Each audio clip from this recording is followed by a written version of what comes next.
بسم الله الرحمن الرحيم قل اللهم مالك الملك تؤتي الملك من تشاء وتنزع الملك ممن تشاء وتعز من تشاء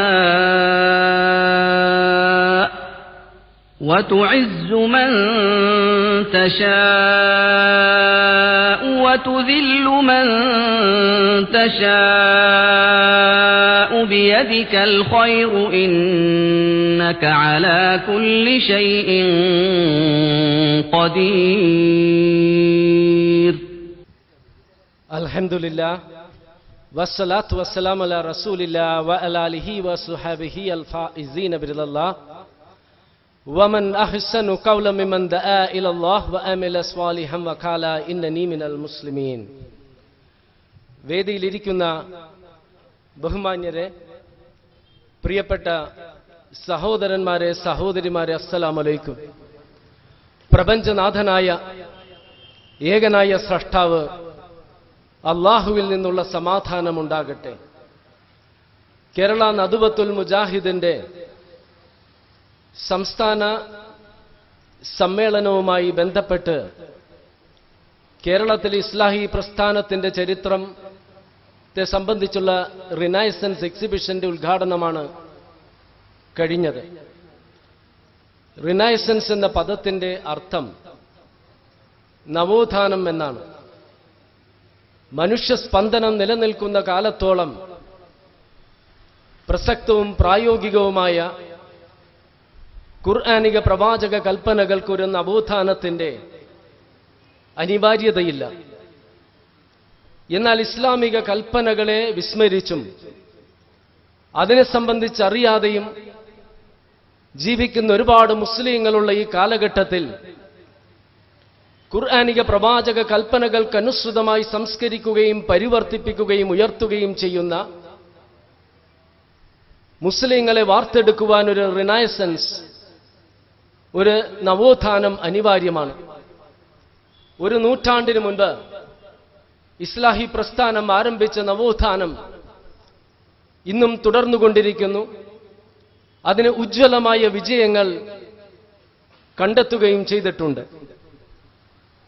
വിശുദ്ധ ഖുർആൻ വചനങ്ങൾ ബ്ലാക്ക് ബോർഡിൽ എഴുതിയാൽ അതിന്റെ പൊടി നിലത്ത് വീഴുകയും അതിൽ ചവിട്ടിയാൽ പാപമാണെന്ന് ഓതിക്കൊണ്ട് ഖുർആൻ പഠിക്കരുത്, മനസ്സിലാക്കരുത്, അറിയരുത്, പഠിപ്പിക്കരുത് എന്നെല്ലാം വിലക്കി മതവിജ്ഞാനത്തിൽ വെറും വട്ടപൂജ്യമായ ഒരു സമൂഹത്തെ സൃഷ്ടിച്ചും ഇംഗ്ലീഷിന്റെയും മലയാളത്തിന്റെയും ആധുനിക വിദ്യാഭ്യാസത്തിന്റെയും ശാസ്ത്രവിജ്ഞാനത്തിന്റെയും ഷർറിൽ നിന്നും, ശാപത്തിൽ നിന്നും മുസ്ലിം സമൂഹത്തെ മോചിപ്പിക്കണമേ എന്ന് പ്രാർത്ഥിച്ചുകൊണ്ട് ഭാഷാ പരിജ്ഞാനമില്ലാത്ത, ശാസ്ത്രവിജ്ഞാനമില്ലാത്ത, നിരക്ഷരരായ, ആർക്കും വേണ്ടാത്തൊരു പിന്നോക്ക സമുദായമായി മുസ്ലിങ്ങളെ അധപ്പതിപ്പിച്ചും സ്ത്രീകൾക്കുള്ള പള്ളിപ്രവേശനവും ആരാധനാ സ്വാതന്ത്ര്യവും വിദ്യാഭ്യാസത്തിനുള്ള അവകാശങ്ങളുമെല്ലാം നിഷേധിച്ചും ഖുർആനും പ്രവാചകനും നൽകിയ അവകാശങ്ങൾക്കെതിരെ ഫത്വ ഇറക്കിയും പുരുഷന്റെ കാമദാഹം തീർക്കാനുള്ളൊരു ലൈംഗിക ഉപകരണമായി സ്ത്രീകളെ അധപ്പതിപ്പിച്ചും പുരോഹിതർ ഊതി നൽകിയ ജലം കുടിക്കുകയല്ലാതെ രോഗചികിത്സ നടത്തരുതെന്ന് വിലക്കി ഒരുപാട് രോഗികളെ മരണത്തിലേക്ക് തള്ളിവിട്ടും രോഗി മരിച്ച ശേഷവും ചൂഷണം അവസാനിപ്പിക്കാതെ ആ മരിച്ച രോഗിയുടെ അനാഥകളുടെയും വിധവയുടെയും സമ്പത്തൂറ്റിക്കൂടിച്ച് തിമിർത്താടിയിരുന്ന കേരളത്തിലെ പുരോഹിത വർഗത്തിന്റെ കരാള ഹസ്തങ്ങളിൽ നിന്നും കേരളത്തിലെ മുസ്ലിങ്ങളിൽ വലിയൊരു വിഭാഗത്തെ മോചിപ്പിച്ച മഹത്തായ പ്രസ്ഥാനമാണ് കേരള നദുവത്തുൽ മുജാഹിദീൻ. വിശുദ്ധ ഖുർആൻ അതുപോലെ ഹദീസും തർജ്ജമ ചെയ്തും ഒരുപാട് ഗ്രന്ഥങ്ങളും മാസികകളും പ്രസിദ്ധീകരിച്ചും സെമിനാറുകളും ചർച്ചകളും സംവാദങ്ങളും നടത്തിയും അന്ധവിശ്വാസങ്ങളുടെയും അനാചാരങ്ങളുടെയും ഖബറാരാധനയുടെയും ആഴങ്ങളിൽ വീണുകിടന്ന ബിസ്മില്ലാഹിർ റഹ്മാനിർ റഹീമിന്റെ അർത്ഥം പോലും അറിയാതിരുന്ന കേരളത്തിലെ വലിയൊരു വിഭാഗം മുസ്ലിങ്ങളെ അചഞ്ചലമായ ഏകദൈവ വിശ്വാസത്തിലേക്കും വിജ്ഞാനത്തിന്റെ ഉന്നതങ്ങളിലേക്കും നയിച്ച മഹത്തായ പ്രസ്ഥാനം, അതാണ് കേരള നദുവത്തുൽ മുജാഹിദീൻ. ആ പ്രബോധന പ്രവർത്തനങ്ങളുടെ മുന്നോടിയായിട്ട് ഇനിയും പ്രവർത്തനങ്ങൾ ഉണ്ടാകട്ടെ. എന്നാൽ ഈ സന്ദർഭത്തിൽ ഇതിന്റെ നേതാക്കളോടൊന്ന് എനിക്ക് ഓർമ്മപ്പെടുത്താനുണ്ട്. ശാസ്ത്ര സാങ്കേതിക മുന്നേറ്റങ്ങളിലൂടെ ലോകം തന്നെ ഒരു അയൽപ്പക്കമായിരിക്കുന്ന ഈ കാലഘട്ടത്തിൽ വിദൂരമായ പ്രദേശങ്ങളിൽ നടക്കുന്ന സ്പന്ദനങ്ങൾ പോലും നമ്മുടെ കാഴ്ചപ്പാടുകളെയും സമീപനങ്ങളെയും എല്ലാം സ്വാധീനിക്കുന്ന ഈ നാളുകളിൽ നമുക്ക് ചുറ്റുപാടുമുള്ള ജനങ്ങളോടൊപ്പം ലോക ജനതയെ കണ്ടുകൊണ്ടുള്ള പ്രബോധന പ്രവർത്തനങ്ങളായിരിക്കണം നാം നടത്തേണ്ടത്. എന്നാൽ 100 വർഷങ്ങൾ പിന്നിട്ടിട്ടും മലയാളികൾക്കപ്പുറം ഒരു പ്രബോധനത്തെപ്പറ്റി സ്വപ്നത്തിൽ പോലും സങ്കല്പിക്കുവാൻ ഇതിന്റെ നേതാക്കൾക്ക് സാധിച്ചിട്ടില്ല എന്നത് ദുഃഖകരമായ ഒരു യാഥാർത്ഥ്യമാണ്. അതുകൊണ്ട് അത്തരത്തിലുള്ള ഈ ലോകത്തിൽ വന്ന മാറ്റങ്ങളെ മനസ്സിലാക്കിയും ഉൾക്കൊണ്ടും കൊണ്ടുള്ളൊരു പ്രവർത്തനങ്ങളാണ് ഇനി മുതൽ നടത്തേണ്ടത്. 1400 വർഷങ്ങൾക്ക് മുൻപ് പ്രകാശവേഗതയെ പരാജയപ്പെടുത്തുന്ന ജെറ്റ് വിമാനങ്ങളോ അതിവേഗ ട്രെയിനുകളോ കാറുകളോ ഒന്നുമില്ലാതിരുന്ന കാലഘട്ടങ്ങളിൽ പോലും ഹ്രസ്വമായ ഒരു കാലഘട്ടത്തിനുള്ളിലല്ലേ നബി സല്ലല്ലാഹു അലൈഹി വസല്ലമയും അനുയായികളും ലോകത്തിന്റെ വിദൂരമായ പ്രദേശങ്ങളിൽ ഇസ്ലാമിന്റെ സന്ദേശം എത്തിക്കുവാൻ കഴിഞ്ഞത്. എന്നിട്ട് ഇന്റർനെറ്റും ഇമെയിലും അതുപോലെ ഒരുപാട് സൗകര്യങ്ങളുമുള്ള ഈ കാലഘട്ടത്തിൽ കേരളത്തിലും മലയാളികൾക്കും അപ്പുറം ഒരു പ്രബോധനത്തിന്റെ മേഖല കണ്ടെത്തുവാൻ ഈ പ്രസ്ഥാനത്തിന് സാധിച്ചിട്ടില്ല എങ്കിൽ അതൊരു പരാജയമാണ് എന്ന് പറയേണ്ടിയിരിക്കുന്നു. ഇത്രയേറെ വിമർശനങ്ങൾക്കും നുണപ്രചരണങ്ങൾക്കും അവഹേളനങ്ങൾക്കും പരിഹാസങ്ങൾക്കും വിധേയമായതുകൊണ്ടായിരിക്കാം ഒരുപാട് മുസ്ലിങ്ങളിൽ അപകർഷതാബോധവും നിരാശയുമുണ്ട്. എന്ത് ഗൂഢ ഉദ്ദേശ ലക്ഷ്യത്തോടെയാണ് ഇത്തരം വിമർശനങ്ങൾ നടത്തുന്നതെന്നും ഇത്തരം വിമർശനങ്ങളെ അതിജീവിക്കുവാനുള്ള ഇസ്ലാമിന്റെ അജയ്യതയെ സംബന്ധിച്ചുള്ള യഥാർത്ഥ ബോധവുമുണ്ട് എങ്കിൽ മുസ്ലിങ്ങൾക്ക് ഈ നിരാശയിൽ നിന്നും അപകർഷതാബോധത്തിൽ നിന്നും മോചനം നേടുവാൻ സാധിക്കും. അതോടൊപ്പം തന്നെ ഖുർആനിക പ്രവാചക കൽപ്പനകൾ ജീവിതത്തിൽ പിൻപറ്റിക്കൊണ്ടായിരിക്കണം ഈ വിമർശനങ്ങൾക്കും നുണപ്രചരണങ്ങൾക്കും നാം മറുപടി നൽകേണ്ടത്. ആ കൽപ്പനകൾ ജീവിതത്തിൽ പിൻപറ്റിക്കൊണ്ട് ജീവിക്കുന്ന മുസ്ലിങ്ങളായിക്കൊണ്ട് തന്നെ ഇസ്ലാമിന്റെ അജയ്യത നമുക്ക് ബോധ്യപ്പെടുത്തുവാൻ കഴിയണം. ഈ സന്ദർഭത്തിൽ അതുകൊണ്ട് തന്നെ വിമർശനങ്ങളെ അതിജീവിച്ച് ഇസ്ലാം എന്ന വിഷയത്തെ സംബന്ധിച്ച് സംസാരിക്കുവാനാണ് ഞാൻ ഇൻഷാ അല്ലാഹ് ഉദ്ദേശിക്കുന്നത്. മർവ അൽ ഷർബീനി എന്ന പേര് നിങ്ങളിൽ എത്രയാളുകൾ കേട്ടിട്ടുണ്ട്? അവരുടെ പേര് കേരളത്തിലെ ദിനപത്രങ്ങളിൽ എത്ര പ്രാവശ്യം പരാമർശിച്ചിട്ടുണ്ട്? ദൃശ്യമാധ്യമങ്ങളിൽ അവരുടെ മുഖം എത്ര പ്രാവശ്യം പ്രത്യക്ഷപ്പെട്ടിട്ടുണ്ട്? ഒരു പക്ഷേ നിങ്ങളിൽ മഹാഭൂരിപക്ഷത്തിനും അവരുടെ പേരും അവരുടെ രൂപവും തീർത്തും അപരിചിതമായിരിക്കാം. തസ്ലിമ നസ്റിനെയും കുറിച്ച് നിരന്തരം എഴുതുന്ന കേരളത്തിലെയും ഭാരതത്തിലെയും ലോകത്തിലെയും മാധ്യമങ്ങൾക്കും അവരെ വാനോളം പുകഴ്ത്തുന്ന എഴുത്തുകാർക്കും ബുദ്ധിജീവികളെന്ന് അവകാശപ്പെടുന്നവർക്കുമെല്ലാം മർവ അൽ ഷർബീനിയെ സംബന്ധിച്ച് എഴുതുവാൻ ആവേശമുണ്ടാകില്ല. കാരണം ഇവരുടെയെല്ലാം കാഴ്ചപ്പാടിൽ ഇസ്ലാമിക വിശ്വാസത്തിന് അനുസൃതമായി ജീവിക്കുവാനും വേഷം ധരിക്കുവാനുമുള്ള അവകാശം മനുഷ്യാവകാശമല്ലെന്ന് മാത്രമല്ല, പരിഗണന പോലും അർഹിക്കുന്നൊരു പ്രവൃത്തിയുമല്ല. അതുകൊണ്ട് തന്നെയല്ലേ വിശ്വാസത്തിന് അനുസൃതമായി ശിരോവസ്ത്രം ധരിക്കുവാനുള്ള മുസ്ലിം വനിതകളുടെ അവകാശങ്ങളെ നിഷേധിച്ചുകൊണ്ടുള്ള നിയമങ്ങൾ ഫ്രാൻസും മറ്റ് യൂറോപ്യൻ രാജ്യങ്ങളും പാസാക്കിയപ്പോൾ അതിനെതിരെ ഈ മാധ്യമ പ്രവർത്തകരും ബുദ്ധിജീവികളെന്ന് അവകാശപ്പെടുന്നവരുമെല്ലാം ശബ്ദിക്കാതിരുന്നതും മൗനമായി പിന്തുണച്ചതും നഗ്നത പ്രദർശിപ്പിക്കുവാനുള്ള സ്ത്രീകളുടെ അവകാശം മനുഷ്യാവകാശമാണെങ്കിൽ നഗ്നത മറക്കാനുള്ളതും മനുഷ്യാവകാശമാകണ്ടേ? ജനറ്റിക് എഞ്ചിനീയറും ഡോക്ടറേറ്റിന് വേണ്ടി തീസിസ് സമർപ്പിക്കുവാൻ തയ്യാറെടുത്തുകൊണ്ടിരുന്ന മർവ അൽ ഷർബീനി ജീവിച്ചിരുന്നത് ജർമ്മനിയിലെ ഡ്രെസ്ഡൻ എന്ന സ്ഥലത്താണ്. അവിടുത്തെ പൊതു കളിസ്ഥലത്ത് തന്റെ മകൻ മുസ്തഫയെ ഊഞ്ഞാലാടാൻ അനുവദിക്കാതെ തടസ്സം നിന്ന അലക്സ് വെയിൻ എന്ന വർഗീയ വംശീയവാദിയുമായി സംസാരിക്കുന്നതിനിടക്ക് ശിരോവസ്ത്രം അണിഞ്ഞിരുന്ന മർവയെ അയാൾ മുസ്ലിം ഭീകരവാദിയെന്നും മുസ്ലിം വേശ്യയെന്നും വിളിച്ച് അധിക്ഷേപിച്ചു. യൂറോപ്പിലെ പട്ടണങ്ങളിൽ മുസ്ലിം വനിതകൾ നിരന്തരം കേൾക്കുന്ന ഈ ആക്ഷേപ വചനങ്ങൾ ഏതായാലും സഹിക്കുവാൻ മർവ തയ്യാറായിരുന്നില്ല. വംശീയ അധിക്ഷേപം നടത്തിയതിന് അധികാരികൾക്ക് അവർ പരാതി നൽകി. ജർമ്മൻ കോടതിയിൽ വിചാരണ നടക്കുന്നതിനിടയ്ക്ക് സാക്ഷി പറയുവാൻ വന്ന 3 മാസം ഗർഭിണിയായ മർവയുടെ നേർക്ക് അലക്സ് വെയ്ൻ എന്ന ക്രൂരനായ മനുഷ്യൻ കഠാരയുമായി പാഞ്ഞു ചെന്ന് ഭർത്താവിന്റെയും മകന്റെയും മുൻപിലിട്ട് 18 തവണ കുത്തി. ഭാര്യയെ രക്ഷിക്കുവാൻ ഓടിച്ചെന്ന ഭർത്താവ് അലി യൊക്കോസിനെ കൊലയാളി 16 തവണ കുത്തിയതിനേക്കാൾ ഭയാനകം കൊലയാളിയെ തടയേണ്ടിയിരുന്ന നിയമപാലകർ ഭാര്യയെ രക്ഷിക്കുവാൻ ഓടിച്ചെന്ന ഭർത്താവിന്റെ നേർക്ക് നിറയൊഴിച്ചു എന്നതായിരുന്നു. ന്യായാധിപന്റെ മുൻപിൽ വെച്ച് തന്നെ 3 മാസം ഗർഭിണിയായ മർവ പിടഞ്ഞു വീണു മരിച്ചു. ഭർത്താവിനെ ഗുരുതരമായ പരിക്കുകളോടെ ആശുപത്രിയിൽ പ്രവേശിപ്പിച്ചു. ഇത്രയും ഭയാനകമായ ഒരു സംഭവം നടന്നിട്ടും ജർമ്മൻ മാധ്യമങ്ങൾ അവസാന പേജിൽ ചെറിയൊരു കോളത്തിൽ മാത്രമാണ് വാർത്ത നൽകിയത്. ഈജിപ്തിലും മറ്റും ശക്തമായ പ്രക്ഷോഭണങ്ങൾ ആരംഭിച്ചപ്പോൾ മാത്രമാണ് ജർമ്മൻ ഭരണകൂടം ഈ സംഭവത്തെ അപലപിക്കുവാനെങ്കിലും മുന്നോട്ട് വന്നത്.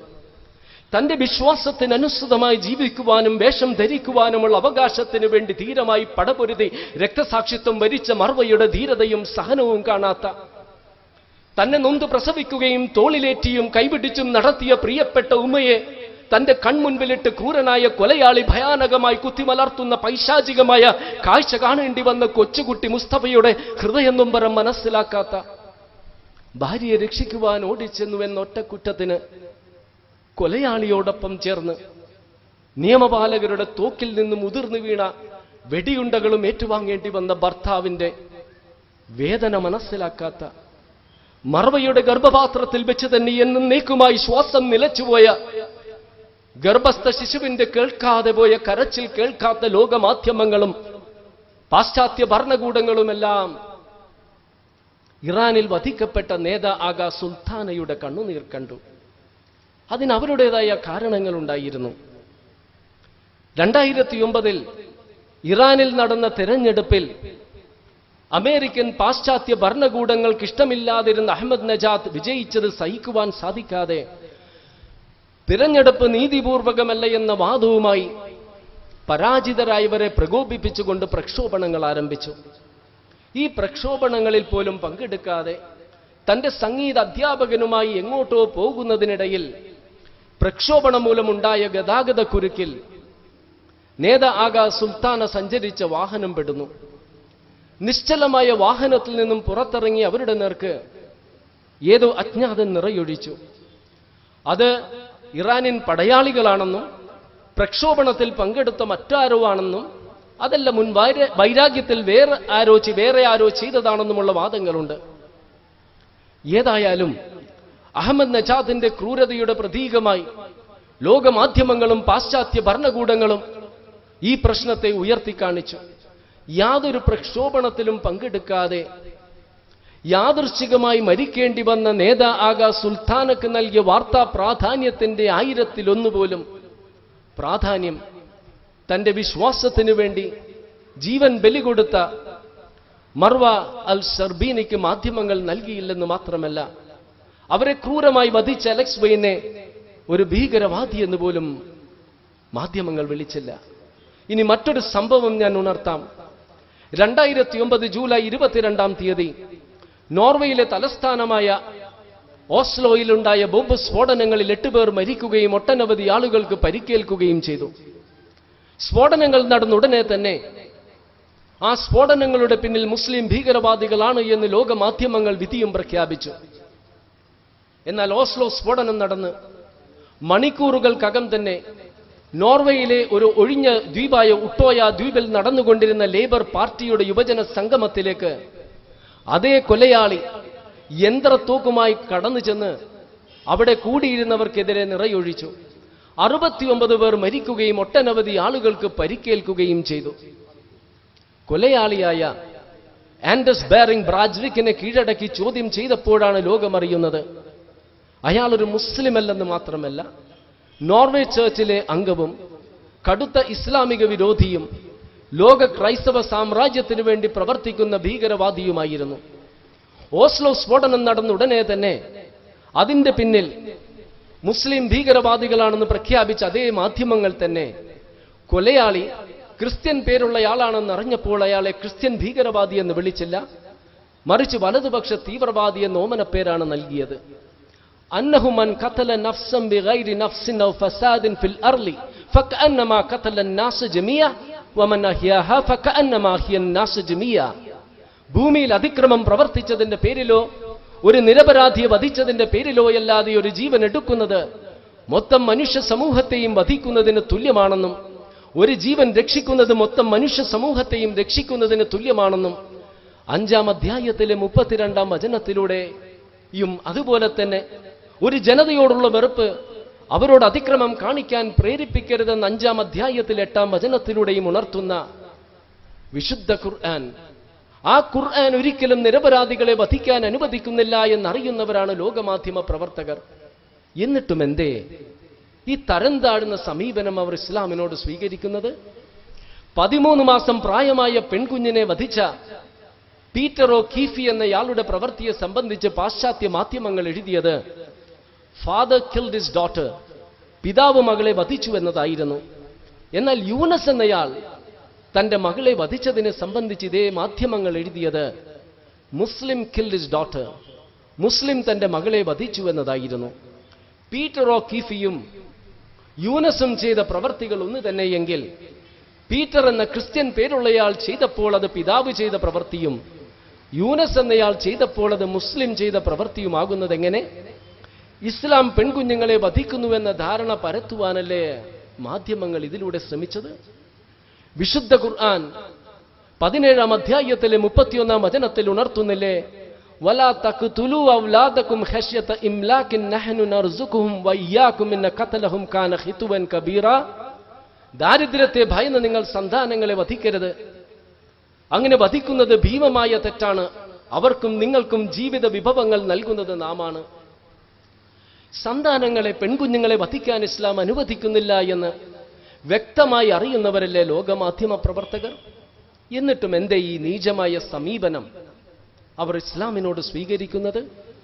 ഭാര്യയെ വധിച്ച കെനത്ത് ഒ ഡക്കറ്റ് എന്നയാളുടെ പ്രവൃത്തിയെ സംബന്ധിച്ചത് സ്റ്റാർ ലെഡ്ജർ എന്ന പത്രം എഴുതിയത് ഹസ്ബൻഡ് കിൽഡ് ഹിസ് വൈഫ്, ഭർത്താവ് തന്റെ ഭാര്യയെ വധിച്ചു എന്നതായിരുന്നുവെങ്കിൽ മുഹമ്മദ് റീസ് എന്നയാൾ തന്റെ ഭാര്യയെ വധിച്ചതിനെ സംബന്ധിച്ച് ഇതേ പത്രം എഴുതിയത് മുസ്ലിം കിൽഡ് ഹിസ് വൈഫ്, മുസ്ലിം തന്റെ ഭാര്യയെ വധിച്ചു എന്നതായിരുന്നു. മുഹമ്മദ് റീസും കെനത്തും ചെയ്ത പ്രവർത്തികൾ ഒന്ന് തന്നെയെങ്കിൽ കെനത്ത് എന്ന ക്രിസ്ത്യൻ പേരുള്ളയാൾ ചെയ്തപ്പോൾ ഭർത്താവ് ചെയ്ത പ്രവൃത്തിയും മുഹമ്മദ് റീസ് എന്നയാൾ ചെയ്തപ്പോൾ അത് മുസ്ലിം ചെയ്ത പ്രവൃത്തിയുമാകുന്നത് എങ്ങനെ?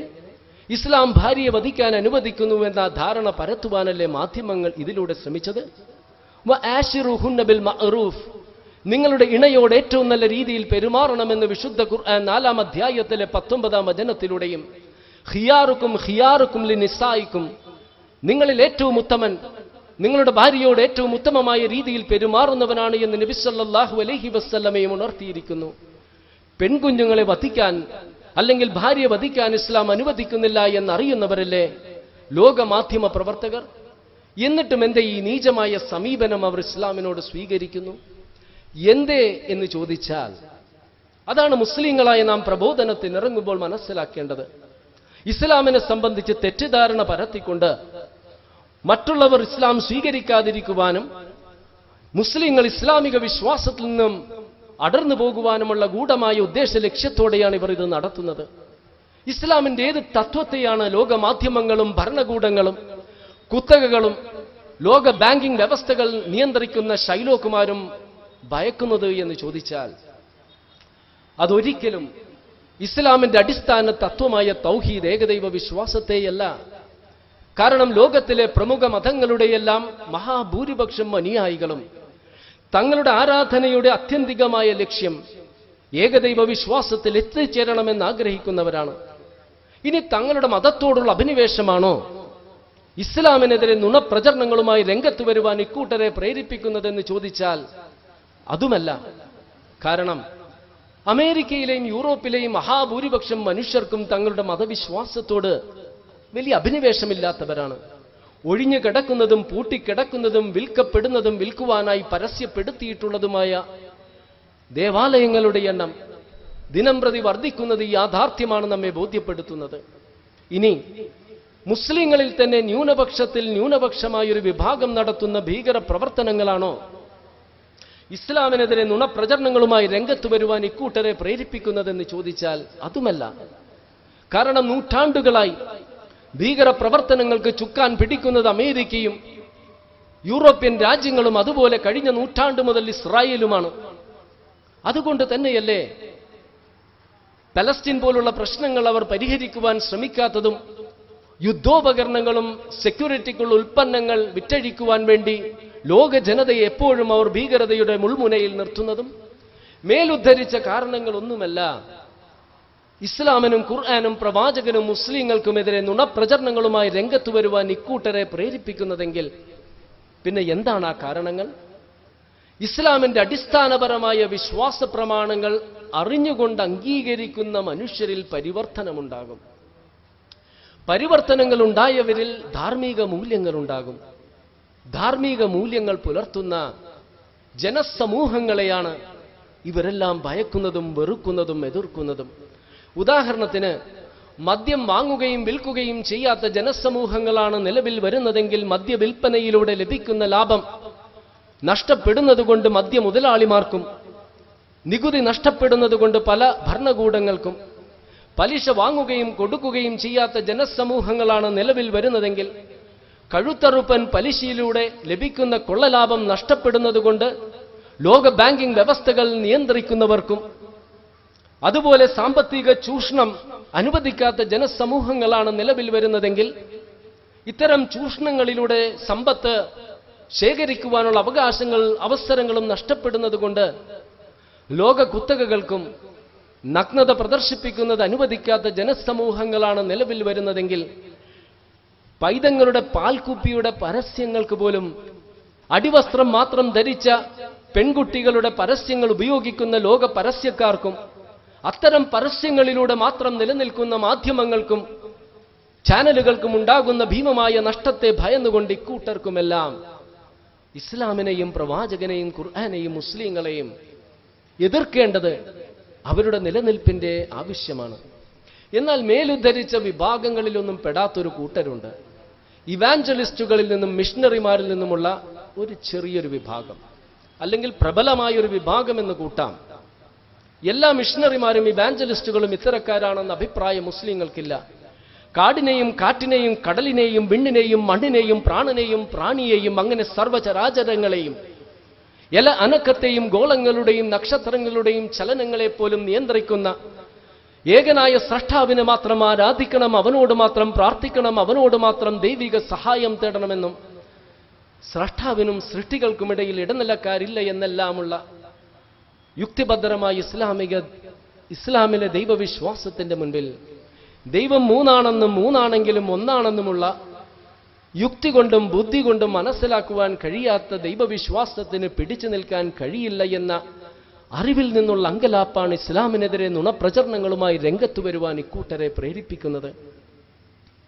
മലക്കുകളോളം ഉയരുവാനും പിശാചിനോളം താഴുവാനും സ്നേഹത്തിന്റെയും ത്യാഗത്തിന്റെയും ആത്മാർപ്പണത്തിന്റെയും കൊടുമുടി കീഴടക്കുവാനും ക്രൂരതയുടെയും സ്വാർത്ഥതയുടെയും കറുത്ത ഏടുകൾ എഴുതി ചേർക്കുവാനുമുള്ള സ്വാതന്ത്ര്യത്തോടും കഴിവുകളോടുമാണ് മനുഷ്യൻ സൃഷ്ടിക്കപ്പെട്ടതെന്നും അതുകൊണ്ട് തിന്മകളോടുള്ള വാസന വിശ്വാസത്താൽ കീഴടക്കിക്കൊണ്ട് നന്മകൾ അധികരിപ്പിച്ചും ഇനി ജീവിതത്തിൽ പാപങ്ങൾ ചെയ്തു പോയിട്ടുണ്ട് എങ്കിൽ നിരാശപ്പെടാതെ ആത്മാർത്ഥമായി പശ്ചാത്തപിച്ചും അവ ആവർത്തിക്കാതെയും നന്മകൾ അധികരിപ്പിച്ചും അനശ്വരമായ പരലോക വിജയം കരസ്ഥമാക്കണമെന്നുമുള്ള ഒരാത്മാവിനോടും അല്ലാഹു അനീതി ചെയ്യില്ല എന്നെല്ലാമുള്ള ഇസ്ലാമിലെ യുക്തിഭദ്രമായ നീതിയുക്തമായ പരലോക മോക്ഷത്തിന്റെ മുൻപിൽ വിലക്കപ്പെട്ട കനി ഹവ്വ ഭക്ഷിക്കുകയും ആദമിനെ കൊണ്ട് ഭക്ഷിപ്പിക്കുകയും ചെയ്തതിലൂടെ പിറന്നു വീഴുന്ന പൈതങ്ങളെല്ലാം പാപികളായെന്നും ഈ പാപത്തിൽ നിന്നും മനുഷ്യ സമൂഹത്തെ മോചിപ്പിക്കുവാനായി ദൈവം തന്റെ മകനായ ദൈവത്തെ ഭൂമിയിലേക്ക് അയച്ചുവെന്നും മകനായ ദൈവത്തെ ജനങ്ങൾ വധിച്ചുവെന്നെല്ലാമുള്ള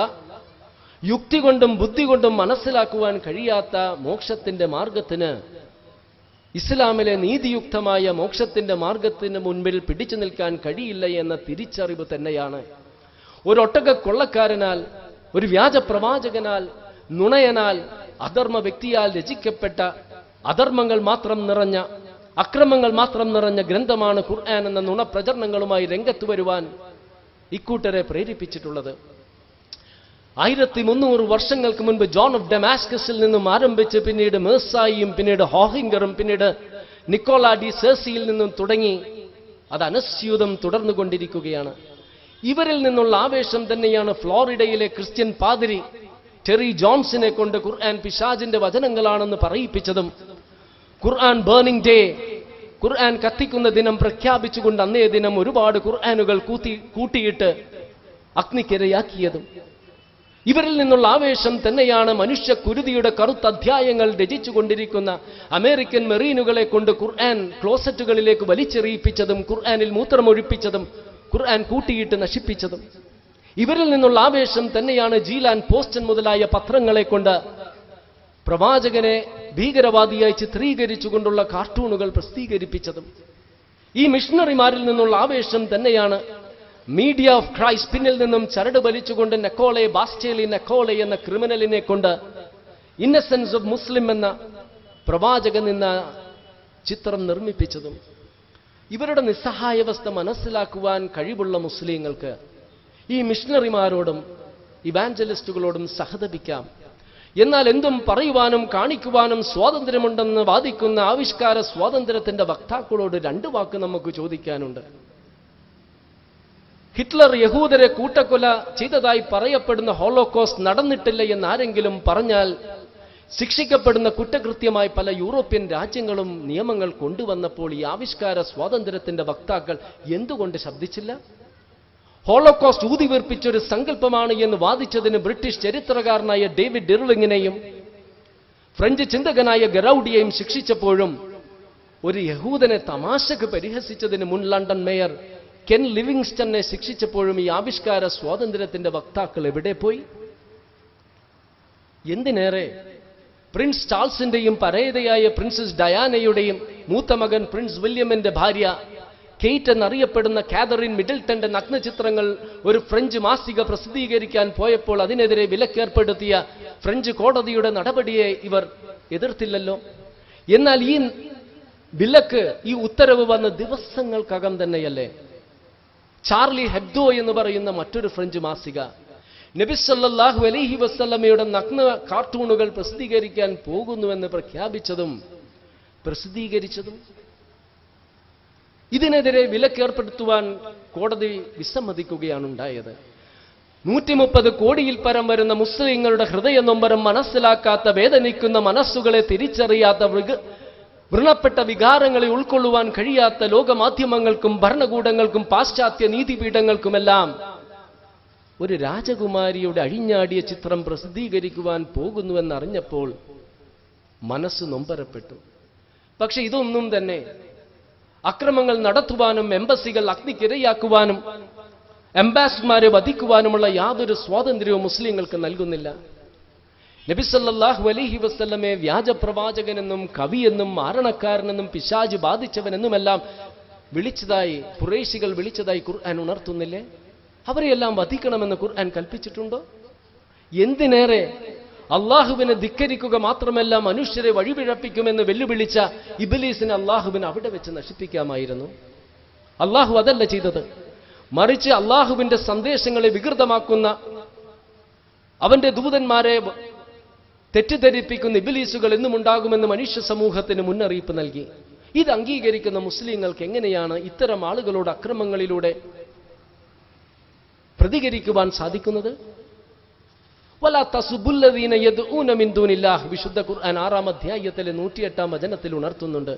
അള്ളാഹുവിന് പുറമെ അവർ ആരാധിക്കുന്ന വസ്തുക്കളെ അപമാനിക്കുകയോ അവഹേളിക്കുകയോ അരുത് എന്ന്. നബി സല്ലല്ലാഹു അലൈഹി വസല്ലമയെ അവഹേളിക്കുകയും പരിഹസിക്കുകയും ചെയ്തവർക്ക് നേരെ പ്രവാചകൻ വാളുയർത്തുകയല്ല ചെയ്തത്, മറിച്ച് സത്യസന്ദേശത്തിന്റെ വിളംബരവുമായി ജനങ്ങൾക്കിടയിലേക്ക് ഇറങ്ങിച്ചെല്ലുകയായിരുന്നു. അങ്ങനെയാണ് പ്രവാചകനെതിരെ യുദ്ധങ്ങൾക്ക് നേതൃത്വം കൊടുത്ത അബൂ സുഫിയാനും യുദ്ധങ്ങൾ നയിച്ച ഖാലിദ് ബിനുൽ വലീദും യുദ്ധപ്രഖ്യാപനം നടത്തിയ ഉമാമത്ത് ബിനു ഉദ്ദാലും കവിതകൾ രചിച്ച കഅബ് ബിനു മാലിക്കും നിന്നാ പ്രഭാഷണങ്ങൾ നടത്തിയ സുഹൈൽ ബിനു അമ്രുമെല്ലാം ഇസ്ലാമിന്റെ ശക്തരായ വക്താക്കളായി തീർന്നത്.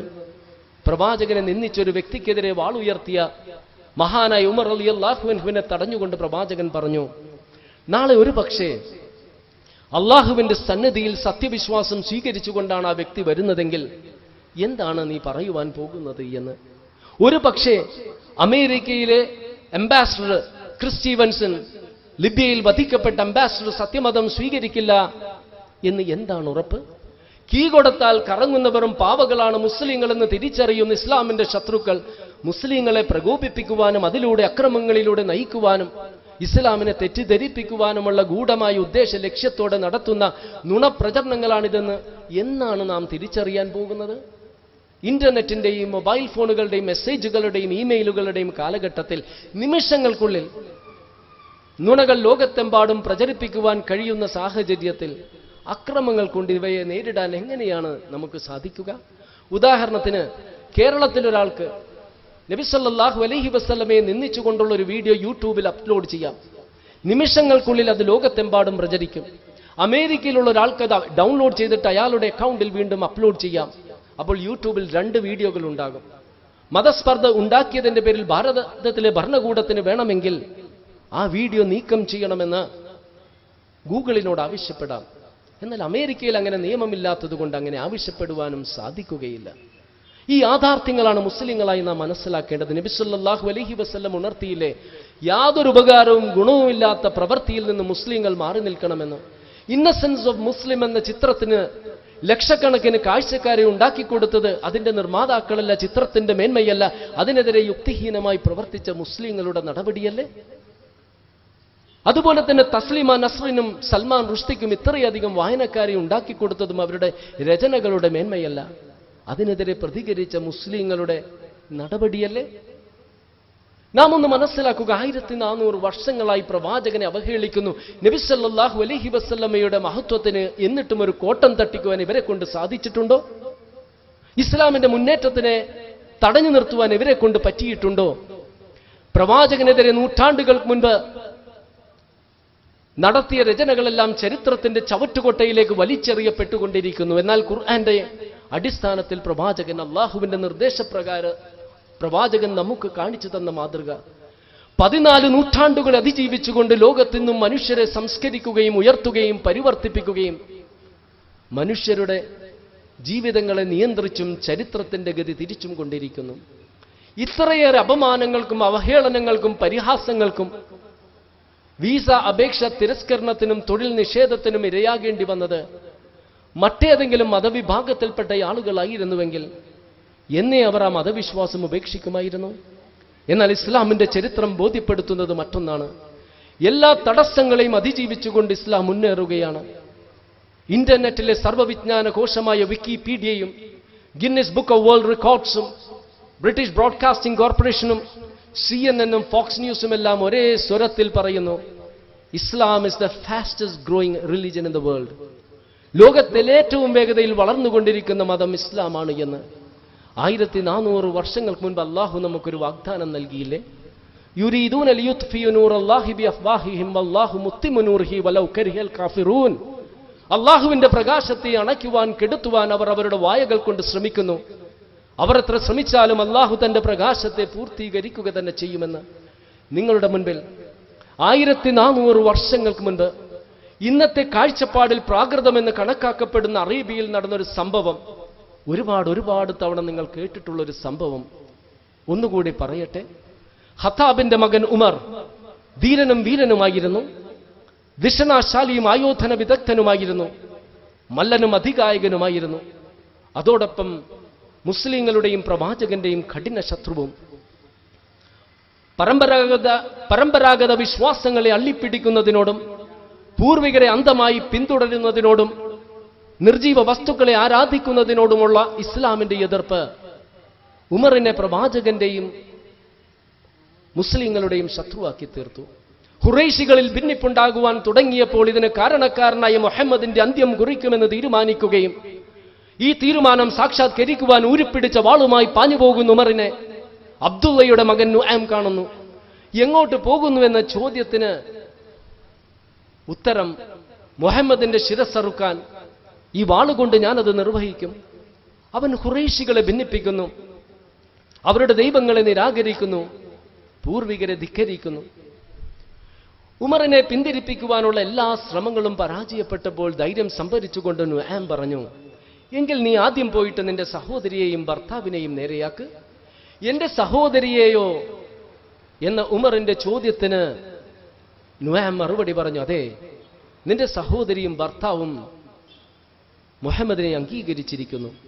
എങ്കിൽ സഹോദരിയെ നേരെയാക്കിയിട്ടാകാം മറ്റു കാര്യങ്ങളെന്ന് തീരുമാനിച്ചുകൊണ്ട് പൂർവാധികം ദേഷ്യത്തോടെ സഹോദരിയും ഭർത്താവും ഇരുന്ന വീടിന്റെ കതകിൽ ചെന്ന് തട്ടുന്നു. ഉള്ളിൽ നിന്ന് കേട്ട ഖുർആൻ പാരായണം ഉമറിനെ കൂടുതൽ കോപിഷ്ഠനാക്കി. കതക് തുറന്നുടനെ തന്നെ ചോദിച്ചു, ഞാൻ എന്താണ് കേട്ടത്? വായ്ചേടുകൾ മറച്ചു വെച്ചുകൊണ്ട് സഹോദരി ഭർത്താവ് പറഞ്ഞു, ഞങ്ങൾ സംസാരിച്ചതായിരിക്കാം. ഉമർ പറഞ്ഞു, കളവ് പറയരുത്. നിങ്ങളും നിങ്ങളുടെ ഭാര്യയും മുഹമ്മദിനെ അംഗീകരിച്ചതായി ഞാൻ മനസ്സിലാക്കുന്നു. ഈ ചോദ്യത്തിന്റെ മുൻപിൽ സഹോദരിയും ഭർത്താവും പതറുമെന്നും സമസ്ത അപരാധങ്ങൾ ഏറ്റുപറഞ്ഞുകൊണ്ട് ഈ പൊതുവിശ്വാസം ഉപേക്ഷിക്കുമെന്നുമാണ് ഉമർ കരുതിയത്. എന്നാൽ അദ്ദേഹത്തിന്റെ സർവ്വ കണക്കുകൂട്ടലുകളെയും തെറ്റിച്ചുകൊണ്ട് സഹോദരി ഭർത്താവ് പറഞ്ഞു, ഈ വിശ്വാസം ഉപേക്ഷിക്കുന്ന പ്രശ്നമേ ഉദിക്കുന്നില്ല. ഉത്തരം ഉമറിന്റെ ശക്തമായ കരങ്ങൾ സഹോദരി ഭർത്താവിന്റെ കരണത്ത് പതിച്ചു. ഭർത്താവിനെ രക്ഷിക്കാൻ ചെന്ന ഭാര്യയ്ക്കും ലഭിച്ചു പ്രഹരം. രക്തം വാർന്നൊലിച്ചിട്ടും മരണം മുന്നിൽ കണ്ടിട്ടും പതറാതെ ഭയക്കാതെ അവർ പറഞ്ഞു, ഈ വിശ്വാസം ഉപേക്ഷിക്കുന്ന പ്രശ്നമില്ല എന്ന്. ഈ കൂസലില്ലായ്മ, ഈ നിർഭയത്വം ഉമറിനെ അത്ഭുതപ്പെടുത്തി. കാരണം തന്റെ ഈ കൺമുൻപിൽ എന്നും ഒരു ആട്ടിൻകുട്ടിയെ പോലെ നിന്നിട്ടുള്ള, താൻ പറയുന്നതിനപ്പുറം മറുവാക്ക് പറയാത്ത സഹോദരി തന്നെയോ ഇത്? അദ്ദേഹത്തിന് വിശ്വസിക്കാൻ സാധിച്ചില്ല. അദ്ദേഹം ചോദിച്ചു, ഈ പരിവർത്തനമുണ്ടാക്കിയ ഏടുകൾ എനിക്കൊന്ന് വായിക്കാൻ നൽകുമോ? കുളിച്ച് ശുദ്ധമായി വന്നാൽ വായിക്കാൻ നൽകാമെന്ന് സഹോദരിയും. അങ്ങനെ കുളിച്ച് ശുദ്ധമായി വന്ന് ഖുർആന്റെ ഏടുകൾ വായിക്കാൻ തുടങ്ങി. ഖുർആന്റെ അദ്വിതീയമായ ശൈലി, അപാരമായ വശ്യശക്തി അദ്ദേഹത്തിന്റെ ഹൃദയത്തിലേക്ക് ആഴ്ന്നിറങ്ങി. ഹൃദയം പ്രകമ്പിതമായി, കണ്ണുകളിൽ നിന്നും കണ്ണുനീരൊഴുകി, വിവേകമുദിച്ചു, കോപം ചോർന്നൊലിച്ചു. ഇനി വിശ്വാസം താമസിച്ചുകൂടാ എന്ന് തീരുമാനിച്ചുകൊണ്ട് പ്രവാചകനിരുന്ന വീടിന്റെ കതകിൽ ചെന്ന് തട്ടി. വാളുമായി നിൽക്കുന്ന ഉമറിനെ കണ്ട് അനുയായികൾ, പ്രവാചക അനുയായികളൊന്ന് പതറി. അവർക്കറിയില്ലായിരുന്നു ഈ വാളൊരിക്കലും ഇനി പ്രവാചകന്റെ നേർക്ക് നീളുകയില്ല, മറിച്ച് നബി സല്ലല്ലാഹു അലൈഹി വസല്ലമയുടെ നേർക്ക് നീളുന്ന വാളുകൾ തടയാനുള്ളതാണ് എന്ന്. അവർക്കറിയില്ലായിരുന്നു ഈ വാളൊരിക്കലും ഇനി സത്യവിശ്വാസികളുടെ നേർക്ക് ഓങ്ങുകയില്ല, മറിച്ച് സത്യവിശ്വാസികളുടെ നേർക്ക് ഓങ്ങുന്ന വാളുകൾ തടയാനുള്ളതാണ് എന്ന്. അവർക്കറിയില്ലായിരുന്നു സത്യവിശ്വാസികളെ ഉപദ്രവിച്ചിരുന്നവർ ഇനി മഹാനായ ഇസ്ലാമിന്റെ നേതാവാകുവാൻ പോകുന്നുവെന്ന്. എങ്കിലും ധൈര്യം സംഭരിച്ച് കതക് തുറന്നു. കയറി ഉടനെ തന്നെ അദ്ദേഹം പ്രഖ്യാപിച്ചു, അശ്ഹദു അൻ ലാ ഇലാഹ ഇല്ലല്ലാഹ് വ അശ്ഹദു അന്ന മുഹമ്മദൻ റസൂലുള്ളാഹ്. കേട്ടവർ അതേറ്റു പറഞ്ഞു, അൽഹംദുലില്ലാഹ്. അങ്ങനെ ലോകം കണ്ടിട്ടുള്ള ഏറ്റവും മഹാന്മാരായ വിശ്വാസികളിൽ ഒരാളായി മഹാനായ ഉമർ ബിൻ ഖത്താബ് റളിയല്ലാഹു അൻഹു. ഇനി 1400 വർഷങ്ങൾക്കിപ്പുറം ശാസ്ത്ര സാങ്കേതിക വിജ്ഞാനങ്ങളുടെ ഉത്തുംഗതയിലേക്ക് കുതിച്ചുകൊണ്ടിരിക്കുന്ന അമേരിക്കയിൽ നടന്നൊരു സംഭവം നിങ്ങളുടെ ഓർമ്മയിലേക്ക് കൊണ്ടുവരുന്നു. 2001 സെപ്റ്റംബർ 11 അന്നാണ് അമേരിക്കയെയും ലോകത്തെയും നടുക്കിയ വേൾഡ് ട്രേഡ് സെന്ററുകളുടെയും അമേരിക്കൻ മിലിറ്ററി ആസ്ഥാനമായ പെന്റഗന്റെയും നേർക്ക് യാത്രാ വിമാനങ്ങൾ ഇടിച്ചു കയറ്റിയ സംഭവമുണ്ടാകുന്നത്. സാധാരണ അമേരിക്കക്കാരുടെ ഹൃദയങ്ങളിലും ചിന്തകളിലും മജ്ജയിലും മാംസത്തിലും ഞരമ്പുകളിലും നിശ്വാസത്തിൽ പോലും പ്രവാചകനോടും ഖുർആനോടും മുസ്ലിങ്ങളോടുമുള്ള വെറുപ്പ് കൊണ്ട് ആളിക്കത്തിയ സന്ദർഭം. അമേരിക്കൻ മെറീനുകൾക്ക് യുദ്ധത്തിന് തയ്യാറെടുക്കുവാനുള്ള നിർദ്ദേശം വരുന്നു. അങ്ങനെയുള്ളൊരു മെറീനായിരുന്നു മെറീൻ റോബർട്ട്. മുൻ അമേരിക്കൻ പ്രസിഡന്റ് ബിൽ ക്ലിന്റനോടൊപ്പം പോലും സുരക്ഷാ ഉദ്യോഗസ്ഥൻ എന്ന നിലയിൽ സഞ്ചരിച്ചിട്ടുള്ള വ്യക്തി. സെപ്റ്റംബർ 11 അഫ്ഗാൻ യുദ്ധത്തിന്റെയും ഇടയ്ക്ക് കുറച്ച് ദിനങ്ങളുണ്ടായിരുന്നു. അമേരിക്കൻ മാധ്യമങ്ങളിലെല്ലാം ഇസ്ലാമിനെ സംബന്ധിച്ച വാർത്തകൾ, അമേരിക്കയുടെ ബുക്ക് സ്റ്റാളുകളിലെല്ലാം ഏറ്റവും അധികം വിറ്റഴിക്കപ്പെട്ട ബെസ്റ്റ് സെല്ലറായിരുന്നു ഖുർആന്റെ ഇംഗ്ലീഷ് പരിഭാഷ. ഏതായാലും ശത്രുക്കളെ ഒന്ന് മനസ്സിലാക്കാൻ വേണ്ടി ഈ മെറീൻ റോബർട്ടും ഒരു ഖുർആൻ പരിഭാഷ വാങ്ങി. ആദ്യത്തെ അധ്യായമായ ഫാത്തിഹ തന്നെ അദ്ദേഹത്തെ ആകർഷിച്ചു. താളുകൾ മറിക്കും തോറും നിരപരാധികളെ വധിക്കണമെന്നും അതിക്രമങ്ങൾ പ്രവർത്തിക്കണമെന്നും മതവിശ്വാസം മറ്റുള്ളവരിൽ അടിച്ചേൽപ്പിക്കണമെന്നുമുള്ള നിർദ്ദേശങ്ങൾ കണ്ടില്ല. മറിച്ച് താൻ ഏറ്റവും അധികം സ്നേഹിക്കുന്ന യേശുവിനെയും മറിയയെയും എല്ലാം ഉന്നതമായ രീതിയിൽ പരിചയപ്പെടുത്തുന്നു. യുക്തിഭദ്രമായ ഏകദൈവ വിശ്വാസത്തെയും പരലോക വിശ്വാസത്തെയും ആ വിശ്വാസങ്ങളുടെ അടിസ്ഥാനത്തിൽ ചെയ്യേണ്ട സൽക്കർമ്മങ്ങളെയും വർജിക്കേണ്ട തിന്മകളെയും സംബന്ധിച്ചുണർത്തിയിരിക്കുന്നു. വായിക്കും തോറും പ്രതികാരത്തെ സംബന്ധിച്ചും യുദ്ധത്തെ സംബന്ധിച്ചുമുള്ള ചിന്തകൾ അദ്ദേഹത്തിന്റെ മനസ്സിൽ നിന്നും മാഞ്ഞുപോയി. ഖുർആന്റെ താളുകൾ അവസാനം പൂട്ടിയപ്പോഴേക്കും അദ്ദേഹം സത്യവിശ്വാസം സ്വീകരിച്ചു കഴിഞ്ഞിരുന്നു. അഫ്ഗാനിസ്ഥാനിലെയും ഇറാഖിലെയും യുദ്ധമുന്നണികളിൽ നിന്നും തിരിച്ചു വന്ന അനേകം മെറീനുകൾ സത്യവിശ്വാസികളായി കൊണ്ടുതന്നെയാണ് തിരിച്ചു വന്നത്. കഴിഞ്ഞ 14 നൂറ്റാണ്ടുകളിലൂടെ നാം കടന്നുപോയ ലക്ഷക്കണക്കിന് ആളുകളല്ലേ ഇതര വിശ്വാസങ്ങൾ ഉപേക്ഷിച്ചുകൊണ്ട് ഇസ്ലാമിക വിശ്വാസം സ്വീകരിച്ചിട്ടുള്ളത്. അവരിൽ ഭരണാധികാരികളും നയതന്ത്ര പ്രതിനിധികളും ബുദ്ധിജീവികളും ശാസ്ത്രജ്ഞരും വിമർശകരും എഴുത്തുകാരും കവികളും കഥാകൃത്തുകളും കായിക താരങ്ങളും കലാകാരന്മാരും ഗായകന്മാരും രാഷ്ട്രീയക്കാരും സാമൂഹിക പരിഷ്കർത്താക്കളുമുണ്ട്. ഈസ്റ്റേൺ ജോർജിയയിലെ ഭരണാധികാരിയും ഗബ്രിറ്റിയോണി രാജകുടുംബത്തിലെ അംഗവുമായിരുന്ന ജെസ്സെ ഓഫ് കക്കൈട്ടിയും 1956 മുതൽ 59 വരെ സിംഗപ്പൂരിലെ രണ്ടാം മുഖ്യമന്ത്രിയായിരുന്ന ലിം യു ഹോക്കും, അതുപോലെ മുൻ അമേരിക്കൻ പ്രസിഡന്റ് റിച്ചർഡ് നിക്സന്റെ ഉപദേഷ്ടാവും United States Security Council deputy ഡയറക്ടറുമായിരുന്ന റോബർട്ട് ഡിക്സൺ ക്രെയിനും, അമേരിക്കൻ ഹാസ്യതാരവും ചലച്ചിത്ര നിർമ്മാതാവും തിരക്കഥാകൃത്തുമായ ഡേവ് ചാപ്പലും, അമേരിക്കൻ തത്വചിന്തകനായ ഗാരി കാൾ ലെഗൻ ഹൗസിലും, സ്വിസ് പീപ്പിൾ പാർട്ടിയുടെ സമുന്നത നേതാവായിരുന്ന ഡാനിയൽ സ്ട്രെഷും, മുൻ സ്വീഡിഷ് അംബാസഡറായ റിച്ചാർഡ് ജോൺ ബേൺസ്ട്രാമും, നാഷണൽ ജിയോഗ്രഫി മാസികയിലെ പ്രമുഖ ഫോട്ടോഗ്രാഫറായിരുന്ന തോമസ് ജെ അംബർക്രാംബിയും, ബ്രിട്ടീഷ് ബാരിസ്റ്ററായ എഡ്വേർഡ് ബ്ലെയറും അങ്ങനെ ഒട്ടനവധി പ്രമുഖർ ഇസ്ലാം സ്വീകരിച്ചവരിൽ പെടുന്നു. ഇവരെക്കാൾ ലോക പ്രശസ്തരായ എത്രയോ ആളുകൾ സ്വീകരിച്ചിട്ടുണ്ട്. കാഷ്യസ് ക്ലേയും അതുപോലെ തന്നെ മൈക്ക് ടൈസണും അങ്ങനെ ഒരുപാട് ആളുകൾ ഇസ്ലാം സ്വീകരിച്ചിട്ടുണ്ട്. അവരെ സംബന്ധിച്ചെല്ലാം പല പ്രഭാഷണങ്ങളിലും ലൂണും നെപ്പോളിയനും ഞാൻ ആവർത്തിക്കുന്നില്ലെന്ന് മാത്രം. വ്യത്യസ്ത കാലഘട്ടങ്ങളിൽ ജീവിച്ചിരുന്ന, വ്യത്യസ്ത മാനങ്ങളിൽ സഞ്ചരിക്കുന്ന, വ്യത്യസ്ത തലങ്ങളിൽ ചിന്തിക്കുന്ന മനുഷ്യരെ ആകർഷിക്കുവാൻ എങ്ങനെയാണ് പ്രവാചകനും ഖുർആനും സാധിക്കുന്നത്? ഒരു അധാർമിക വ്യക്തി രചിച്ച ഗ്രന്ഥമാണ് ഖുർആനെങ്കിൽ അത് സാധിക്കുമായിരുന്നോ? നബി സല്ലല്ലാഹു അലൈഹി വസല്ലമയെ സ്നേഹിക്കുന്നത് പോലെയും അനുകരിക്കുന്നത് പോലെയും അനുസരിക്കപ്പെടുന്നത് പോലെയും മാനവ ചരിത്രത്തിൽ മറ്റാരെങ്കിലും സ്നേഹിക്കപ്പെട്ടിട്ടുണ്ടോ, അനുകരിക്കപ്പെട്ടിട്ടുണ്ടോ, അനുസരിക്കപ്പെട്ടിട്ടുണ്ടോ? പ്രവാചകനെ സംബന്ധിച്ച് പഠിച്ചിട്ടുള്ള എല്ലാവരും പ്രവാചകനെ സംബന്ധിച്ച് ഉന്നതമായ കാര്യങ്ങളെ പറഞ്ഞിട്ടുള്ളൂ. പല പ്രാവശ്യവും ഞാൻ പറഞ്ഞ വാക്കുകൾ ജോർജ് ബെർണാഡ് ഷാ പറഞ്ഞത്, I have studied him, the wonderful man. In my opinion, from being an antichrist, he must be called the savior of humanity.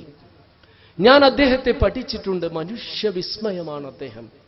എന്റെ കാഴ്ചപ്പാടിൽ അന്തിക്രിസ്തു ആകുന്നതിന് പകരം മാനവരാശിയുടെ മോക്ഷദായകൻ എന്നാണ് അദ്ദേഹത്തെ സംബന്ധിച്ച് പറയേണ്ടത്. പല ക്രിസ്ത്യൻ മിഷണറിമാരും നബി സല്ലല്ലാഹു അലൈഹി വസല്ലമയെ അന്തിക്രിസ്തു എന്ന് വിളിച്ച് ആക്ഷേപിക്കാറുണ്ട്. അതിനെ സംബന്ധിച്ചാണ് ജോർജ് ബെർണാഡ് ഷാ പരാമർശിച്ചത്. മേജർ ആദർ ഗ്ലെൻ ലിയനാർഡ് എഴുതി, not only a great man but one of the greatest man that humanity has ever produced. മഹാനായ ഒരു മനുഷ്യൻ മാത്രമല്ല, മാനവരാശി ഇന്നുവരെയും കാഴ്ചവെച്ചിട്ടുള്ള ഏറ്റവും മഹാന്മാരായ വ്യക്തികളിൽ ഒരാളാണ് അദ്ദേഹം. അതുപോലെ തന്നെ ലമാർട്ടിൻ ലോകത്തോട് തന്നെ ചോദിച്ചില്ലേ, by all standards by which human greatness may be measured, we may well ask, is there any man greater than he? മനുഷ്യ മഹത്വം അളക്കുവാനുള്ള എല്ലാ മാനദണ്ഡങ്ങളും എടുത്ത് സത്യസന്ധമായും സൂക്ഷ്മമായും അളന്നാലും നമുക്ക് ചോദിക്കാം ലോകത്തോട്, ഇദ്ദേഹത്തെക്കാൾ മഹാനായ മറ്റേത് വ്യക്തിയാണുള്ളത് എന്ന്. ഇത് വെറും പൊള്ളയായ വാക്കുകളല്ല എന്ന് നബി സല്ലല്ലാഹു അലൈഹി വസല്ലമയുടെ മഹത്തായ സംഭാവനകൾ തെളിയിക്കുന്നു. അതിൽ 2 സംഭാവനകൾ നിങ്ങളെ ഞാൻ ഓർമ്മപ്പെടുത്തട്ടെ.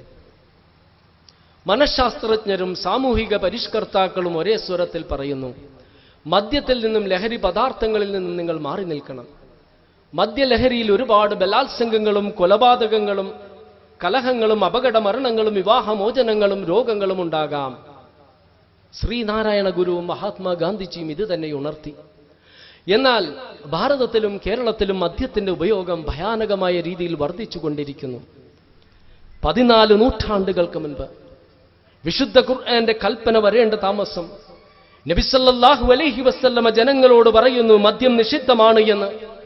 കേൾക്കേണ്ട താമസം ചുണ്ടോടടുപ്പിച്ച മദ്യത്തിന്റെ കോപ്പകൾ വലിച്ചെറിഞ്ഞുകൊണ്ട് ജീവിതത്തിൽ ഒരിക്കൽ പോലും മദ്യം രുചിക്കുക പോലും ചെയ്യില്ല എന്ന് മദ്യപാനികൾ സത്യം ചെയ്യുന്നു. മദ്യത്തിന്റെ ബാരലുകൾ തെരുവുകളിലേക്ക് ഒഴുക്കിക്കൊണ്ട് ജീവിതത്തിൽ ഒരിക്കൽ പോലും മദ്യവിൽപ്പന നടത്തില്ല എന്ന് മദ്യവ്യാപാരികൾ പ്രതിജ്ഞയെടുക്കുന്നു. അന്നു മുതൽ ഇന്ന് വരെയും കോടിക്കണക്കിന് ആളുകൾ ഈ കൽപ്പനയുടെ അടിസ്ഥാനത്തിൽ മാത്രം മദ്യത്തിൽ നിന്നും ലഹരി പദാർത്ഥങ്ങളിൽ നിന്നും മാറി നിന്നിട്ടുണ്ട്, ഇന്ന് നിൽക്കുന്നുണ്ട്. മനുഷ്യ സമൂഹത്തിന്റെ അന്ത്യം വരെയും കോടാനുകോടി മനുഷ്യർ ഈ കൽപ്പനയുടെ അടിസ്ഥാനത്തിൽ മദ്യത്തിൽ നിന്നും ലഹരി പദാർത്ഥങ്ങളിൽ നിന്നും മാറി നിൽക്കും. ഈ സദസ്സിലുള്ള ആളുകൾ, ഞാൻ ഉൾപ്പെടെ, എന്തുകൊണ്ട് മദ്യം കഴിക്കുന്നില്ല? ഈ കൽപ്പനയില്ലായിരുന്നുവെങ്കിൽ ഒരുപക്ഷെ വലിയൊരു വിഭാഗം തന്നെ മദ്യത്തിനും ലഹരി പദാർത്ഥങ്ങൾക്കും അടിമകളാകുമായിരുന്നു. എങ്കിൽ എത്രയോ ദുരന്തങ്ങൾ സംഭവിക്കുമായിരുന്നു. അപ്പോൾ നബി സല്ലല്ലാഹു അലൈഹി വസല്ലമയുടെ കാലഘട്ടം മുതൽ ഇന്ന് വരെയും വിലയിരുത്തിയാൽ, പ്രവാചകൻ ഖുർആന്റെ അടിസ്ഥാനത്തിൽ നൽകി കൽപ്പനയുടെ അടിസ്ഥാനത്തിൽ ലക്ഷക്കണക്കിന് കൊലപാതകങ്ങളും ബലാത്സംഗങ്ങളും അപകടമരണങ്ങളും രോഗങ്ങളും വിവാഹമോചനങ്ങളും തടയപ്പെട്ടിട്ടില്ലേ? ഇന്ന് തടയപ്പെടുന്നില്ലേ? മനുഷ്യ സമൂഹത്തിന്റെ അന്ത്യം വരെയും തടയപ്പെടുകയില്ലേ? ഇതുപോലൊരു സംഭാവന മാനവ ചരിത്രത്തിൽ മറ്റാരെങ്കിലും നൽകിയിട്ടുണ്ടോ? ലക്ഷക്കണക്കിന് മുസ്ലിങ്ങൾ സക്കാത്ത് നൽകുന്നില്ലേ? കോടിക്കണക്കിന് മുസ്ലിങ്ങളല്ലേ, കോടിക്കണക്കിന് രൂപയല്ലേ സക്കാത്തായി ലഭിക്കുന്നത്? ദിനം പ്രതി അല്ലെങ്കിൽ വർഷം തോറും സക്കാത്ത് നൽകുന്നവരുടെ എണ്ണവും വർദ്ധിച്ചുകൊണ്ടിരിക്കുന്നു. ഇതിലൂടെ പട്ടിണി കിടക്കുന്ന എത്രയോ ആളുകൾക്കാണ് ഭക്ഷണം ലഭിച്ചിട്ടുള്ളത്. കൂരയില്ലാത്തവർക്ക് വീട് ലഭിച്ചിട്ടില്ലേ? രോഗികൾക്ക് വൈദ്യസഹായം ലഭിച്ചിട്ടില്ലേ? ഇതുപോലൊരു സംഭാവന മാനവ ചരിത്രത്തിൽ മറ്റാരാണ് നൽകിയിട്ടുള്ളത്? ആ മഹാനായ വ്യക്തിയെയാണ് അള്ളാഹുവിന്റെ സന്ദേശമായ വിശുദ്ധ ഖുർആനും അതുപോലെ തന്നെ അള്ളാഹുവിന്റെ സന്ദേശത്തിന്റെ അടിസ്ഥാനത്തിൽ സ്വന്തം ജീവിതത്തിലൂടെ മാതൃക കാണിക്കുവാനും അള്ളാഹു തിരഞ്ഞെടുത്തത്. ആ കൽപ്പനകൾ എങ്ങനെയാണ് അധർമ്മവും തിന്മയുമാകുന്നത്? ഏകനായ സ്രഷ്ടാവിനെ മാത്രം ആരാധിക്കണമെന്നും അവനോട് മാത്രം പ്രാർത്ഥിക്കണമെന്നും അവനോട് മാത്രം ദൈവിക സഹായം തേടണമെന്നും സ്രഷ്ടാവിന്റെയും സൃഷ്ടികളുടെയും ഇടയിൽ ഇടനിലക്കാരില്ല എന്നും അന്ധവിശ്വാസങ്ങളിൽ നിന്നും അനാചാരങ്ങളിൽ നിന്നും പൗരോഹിത്യത്തിൽ നിന്നും മോചനം നേടണമെന്നും ഉണർത്തുന്നത് എങ്ങനെയാണ് അധർമ്മവും തിന്മയുമാകുന്നത്? അള്ളാഹു നിയോഗിച്ച പ്രവാചകന്മാരായ നൂഹിനെയും ലൂത്തിനെയും ഇബ്രാഹിമിനെയും സോളമനെയും ദാവീദിനെയും ഈസയെയും അന്ത്യപ്രവാചകൻ മുഹമ്മദ് നബി സല്ലല്ലാഹു അലൈഹി വസല്ലമയെയും എല്ലാം അനുസരിക്കുകയും അംഗീകരിക്കുകയും ചെയ്യണമെന്ന് ഉണർത്തുന്നത് എങ്ങനെയാണ് അധർമ്മവും തിന്മയുമാകുന്നത്? അള്ളാഹുവിലും പരലോകത്തിലുമുള്ള വിശ്വാസത്തിന്റെ അടിസ്ഥാനത്തിൽ നന്മ ചെയ്യണമെന്നും തിന്മയിൽ നിന്ന് മാറി നിൽക്കണമെന്നും ഉണർത്തുന്നത് എങ്ങനെയാണ് അധർമ്മവും തിന്മയുമാകുന്നത്? നന്മ കൽപ്പിക്കണമെന്നും തിന്മ വിരോധിക്കണമെന്നും സ്വന്തത്തിനെതിരായാലും മാതാപിതാക്കൾക്കെതിരായാലും ബന്ധുക്കൾക്കെതിരായാലും സുഹൃത്തുക്കൾക്കെതിരായാലും നീതി ചെയ്യണമെന്നും മിതമായി സംസാരിക്കണമെന്നും കള്ളസാക്ഷ്യം പറയരുതെന്നും സ്ത്രീകളെ സംബന്ധിച്ച് പരദൂഷണം പറയരുതെന്നും ഏഷ്ണിയും പരദൂഷണവും പുലർത്തരുതെന്നും മറ്റുള്ളവരെ പരിഹസിക്കരുതെന്നെല്ലാം ഉണർത്തുന്നത് എങ്ങനെയാണ് അധർമ്മവും തിന്മയുമാകുന്നത്? നിരപരാധികളെ വധിക്കരുതെന്നും അതിക്രമങ്ങൾ പ്രവർത്തിക്കരുതെന്നും ഭൂമിയിൽ കുഴപ്പങ്ങൾ ഉണ്ടാക്കരുതെന്നും അയൽക്കാരെ ഉപദ്രവിക്കരുതെന്നും ജാതിയുടെയും വർഗത്തിന്റെയും വർണ്ണത്തിന്റെയും ദേശത്തിന്റെയും ജനനത്തിന്റെയും പേരിൽ ജനങ്ങൾക്കിടയിൽ അന്തരം കൽപ്പിക്കരുതെന്നും പരസ്പരം ഭിന്നിക്കരുതെന്നും കാര്യങ്ങൾ കൂടിയാലോചിച്ച് തീരുമാനിക്കണമെന്നുമെല്ലാം ഉണർത്തുന്നത് എങ്ങനെയാണ് അധർമ്മവും തിന്മയുമാകുന്നത്? കരാറുകൾ ലംഘിക്കരുതെന്നും കൈക്കൂലി നൽകരുതെന്നും കുഴയുമായി ഭരണാധികാരികളെ സമീപിക്കരുതെന്നും പലിശ വാങ്ങരുതെന്നും ചൂഷണം ചെയ്യരുതെന്നും കുത്തക സൃഷ്ടിക്കരുതെന്നും കരിഞ്ചന്തയും പൂഴ്ത്തിവെപ്പും നടത്തരുതെന്നും കൃത്രിമക്ഷാമം ഉണ്ടാക്കരുതെന്നുമെല്ലാം ഉണർത്തുന്നത് എങ്ങനെയാണ് അധർമ്മവും തിന്മയുമാകുന്നത്? മതവിശ്വാസം മറ്റുള്ളവരുടെ മേൽ അടിച്ചേൽപ്പിക്കരുതെന്നും വിശ്വാസത്തിന്റെ കാര്യത്തിൽ ബലാത്കാരമില്ല എന്നും മറ്റുള്ളവരുടെ ആരാധനാലയങ്ങൾ തകർക്കരുതെന്നും മറ്റുള്ളവർ ആരാധിക്കുന്ന വസ്തുക്കളെ അവഹേളിക്കുകയും അപമാനിക്കുകയും ചെയ്യരുതെന്നുമെല്ലാം ഉണർത്തുന്നത് എങ്ങനെയാണ് അധർമ്മവും തിന്മയുമാകുന്നത്? വ്യഭിചരിക്കരുതെന്നും സ്വവർഗരതിയിൽ ഏർപ്പെടരുതെന്നും നഗ്നത പ്രദർശിപ്പിക്കരുതെന്നും എല്ലാം ഉണർത്തുന്നത് എങ്ങനെയാണ് അധർമ്മവും തിന്മയുമാകുന്നത്? സമ്പത്തിൽ നിന്നും നിശ്ചിതമായൊരു ശതമാനം നിർബന്ധമായ സക്കാത്തും കണക്കില്ലാതെ സദക്കയുമായി ദാനധർമ്മങ്ങൾ ചെയ്യണമെന്നും അനാഥകളെയും അഗതികളെയും വഴിയാത്രക്കാരെയും സംരക്ഷിക്കണമെന്നും മാതാപിതാക്കളോട് കാരുണ്യത്തോടെ പെരുമാറണമെന്നും സന്താനങ്ങളെ നല്ല രീതിയിൽ വളർത്തിക്കൊണ്ടുവരണമെന്നും ഇണകളോട് നല്ല രീതിയിൽ സഹവർത്തിക്കണമെന്നും അയൽക്കാരൻ പട്ടിണി കിടക്കുമ്പോൾ വയറു നിറച്ച് ഭക്ഷിക്കാതെ തന്റെ ഭക്ഷണത്തിൽ നിന്നും അയാൾക്ക് കൂടി നൽകണമെന്നുമെല്ലാം ഉണർത്തുന്നത് എങ്ങനെയാണ് അധർമ്മവും തിന്മയുമാകുന്നത്? ഇതെല്ലാം അധർമ്മവും തിന്മയുമാണ് എന്ന് ഉണർത്തുന്നവരാണ് തിന്മയുടെ വക്താക്കൾ. ഇത്തരം വക്താക്കളോട് മറുപടി പറയേണ്ടത് മേലുദ്ധരിച്ച കൽപ്പനകൾ ജീവിതത്തിൽ പുലർത്തിക്കൊണ്ടാണ്. ഇസ്ലാമിക വേഷത്തിലൂടെ തിരിച്ചറിയപ്പെടണമെന്ന് നബി സല്ലല്ലാഹു അലൈഹി വസല്ലം ഉണർത്തിയത് എന്തടിസ്ഥാനത്തിലാണ്? താടിവെച്ച മുസ്ലിങ്ങളും ശിരോവസ്ത്രം അണിഞ്ഞ മുസ്ലിം വനിതകളും ട്രെയിനുകളിലും ബസ്സുകളിലും യാത്ര ചെയ്യുമ്പോൾ വൃദ്ധരായ ആളുകൾക്ക് വേണ്ടി എഴുന്നേറ്റ് കൊടുക്കുന്നു, മിതമായി സംസാരിക്കുന്നു, നല്ലത് മാത്രം പറയുന്നു, മറ്റുള്ളവരെ സഹായിക്കുന്നു. ഈ നല്ല പ്രവർത്തികൾ ചെയ്യുന്നത് മുസ്ലിങ്ങളാണെന്ന് വേഷം കൊണ്ട് തിരിച്ചറിയണം. അതാണ് വേഷം കൊണ്ട് തിരിച്ചറിയുക എന്ന് വെച്ചാൽ. ഒരു മുസ്ലിം ഗവൺമെന്റ് ഉദ്യോഗസ്ഥനെ സമീപിക്കുന്ന ഒരാൾക്ക് അത് അർഹിക്കുന്നതാണ് എങ്കിൽ ചെയ്തു കൊടുക്കുക. നാട്ടാചാരപ്രകാരം അയാൾ വെച്ചു നീട്ടുന്ന കൈക്കൂലി നിരസിച്ചിട്ട് പറയുക, ഞാനൊരു മുസ്ലിമാണ്, കൈക്കൂലി വാങ്ങുകയില്ല. കൈക്കൂലി നാട്ടാചാരമായി കാലഘട്ടത്തിൽ കൈക്കൂലി വാങ്ങാത്ത മനുഷ്യനെ വാർത്തെടുത്ത മതതത്വ സംഹിത എന്ത് എന്ന് മറ്റുള്ളവർ പരിശോധിക്കുകയും ഒരുപക്ഷെ ഈ വിശ്വാസം അവർ സ്വീകരിക്കുകയും ചെയ്യും. 1000 ഉജ്ജ്വല പ്രഭാഷണങ്ങൾക്ക് സാധിക്കാത്തത് ഒരു സൽപ്രവൃത്തി കൊണ്ട് സാധിക്കും. അതുകൊണ്ട് ഇത്തരം കൽപ്പനകൾ പുലർത്തുന്നൊരു റിനൈസൻസ്, ഒരു നവോത്ഥാനമാണ് നമ്മുടെ ജീവിതങ്ങളിൽ ഉണ്ടാകേണ്ടത്. കാരണം അധർമ്മത്തിന്റെ ചളിക്കുഴിയിൽ വീണിരിക്കുന്ന മനുഷ്യ സമൂഹത്തെ മോചിപ്പിക്കുവാൻ ഇസ്ലാമല്ലാതെ മറ്റൊരു ദർശനമില്ല. എല്ലാം കമ്പോളങ്ങളിൽ നിന്ന് ആരംഭിക്കുകയും കമ്പോളങ്ങളിൽ അവസാനിക്കുകയും ചെയ്യുന്ന ഈ സ്വാർത്ഥതയുടെ നാളുകളിൽ ഞാനെന്ന മതിലിനപ്പുറം മറ്റൊന്നില്ല എന്ന് വിശ്വസിക്കുന്ന അഹങ്കാരികളായ മനുഷ്യരെ കൊണ്ട് നിറഞ്ഞ ഈ യുഗത്തിൽ എല്ലാത്തിലും വിശാലവും എല്ലാത്തിലും ഇടുങ്ങിയതുമായ മനസ്സിനെ ഈ സ്വാർത്ഥതയിൽ നിന്നും മോചിപ്പിച്ചുകൊണ്ട് അവരന്റെ സൗഖ്യങ്ങളും അവരന്റെ ദൈന്യങ്ങളും തന്റേതായി കാണുവാനുള്ള വിശാലമായ മനസ്സുകൾ കുടമകളാക്കുവാൻ ഇസ്ലാമിനല്ലാതെ മറ്റൊരു ദർശനത്തിനും സാധിക്കുകയില്ല.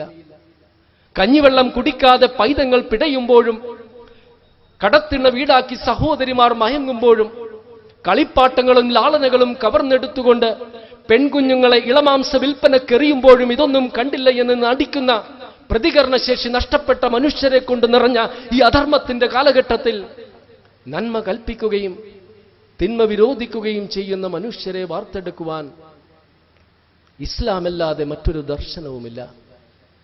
മുന്നിൽ വന്ന് പുഞ്ചിരിച്ച് പ്രശംസിക്കുകയും പിന്നിലൂടെ കഠാര കുത്തി ഇറക്കുകയും ചെയ്യുന്ന കപട സൗഹൃദത്തിന്റെ ഈ നാളുകളിൽ ഞങ്ങൾ ആരുടെ കുട്ടികളെന്നും ആരുടെ നോവെന്നു പോലും അറിയാതെ കുത്തഴിഞ്ഞ ലൈംഗിക ബന്ധങ്ങളുടെ ശാപമായി തീർന്നിട്ടുള്ള പിതാവാരെന്നറിയാത്ത സന്താനങ്ങളെ കൊണ്ട് നിറഞ്ഞ ഈ ഇരുണ്ട യുഗത്തിൽ ഈ തിന്മയുടെ ആഴങ്ങളിൽ നിന്നും മനുഷ്യ സമൂഹത്തെ മോചിപ്പിക്കുവാൻ ഇസ്ലാമല്ലാതെ മറ്റൊരു ദർശനമില്ല.